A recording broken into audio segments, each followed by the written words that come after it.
Traffic lights, அதாவது 3 different road junctionல இருக்கிற traffic lights வந்து 40 seconds, 60 seconds and 72 seconds once வந்து சேஞ்ச் ஆகும். ஸோ லாஸ்ட்டாக வந்து 8 AM-க்கு 3 சிக்னல் இருக்கிற traffic lights-உம் 8 AM-க்கு டுகெதராக சேஞ்ச் ஆயிருக்கு.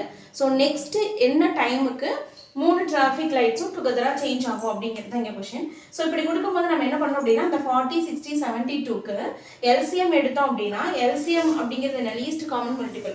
ஸோ இந்த 3 நம்பருக்கும் நம்ம எல்சிஎம் ஃபைண்ட் அவுட் பண்ணணும். ஸோ எல்சிஎம் ஃபைண்ட் அவுட் பண்ணும்போது நம்மள சில பேர் வந்து சம்டைம்ஸ் வந்து என்ன மிஸ்டேக் பண்ணுறோம் அப்படின்னா இந்த ரெண்டும் வந்து 10 டேபிளில் வரும் அப்படிங்கிறதுக்காக ஸ்ட்ரைட்டாக வந்து 10 டேபிளில் போட்டு இது ரெண்டுக்கு மட்டும் போட்டால் அது வந்து ராங் ஆன்சர் தான் கொடுக்க முடியும்.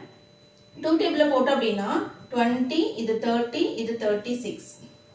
நெக்ஸ்ட் 2 டேபிளில் போட்டோம் அப்படின்னா 10 2s are 20, 15 2s are 30, 18 2s are 36. Next 3 டேபிளில் போடலாமா? ஸோ 10 அப்படியே இருக்கும். 5 3s are 15, 6 3s are 18. Next 2 டேபிளில் போட்டோம்னா 5 2s are 10, இந்த 5 அப்படியே இருக்கும். 3 2s are 6. ஸோ 5 டேபிளில் போட்டோம் அப்படின்னா 1 1, இந்த 3 அப்படியே இருக்கும். இப்போ பாருங்க 2 into 2 4, 4 3s are 12, 12 into 2 24, 24 into 5 120, 120 into 3 360. So 360. Next 360 seconds. Next 360 seconds கழிச்சு 3 traffic lights-உம் at a time-ல சேஞ்ச் ஆகும். ஸோ இப்போ என்ன கேட்டிருக்காங்க, என்ன டைமுக்கு சேஞ்ச் ஆகும்னு கேட்குறாங்க. நெக்ஸ்ட் 8 AM-க்கு அப்புறம் என்ன டைம்? ஸோ அப்போ 360 divided by 16 போட்டிங்கன்னா எவ்வளோ மினிட்ஸ் அப்படின்னு தெரியும் இல்லையா?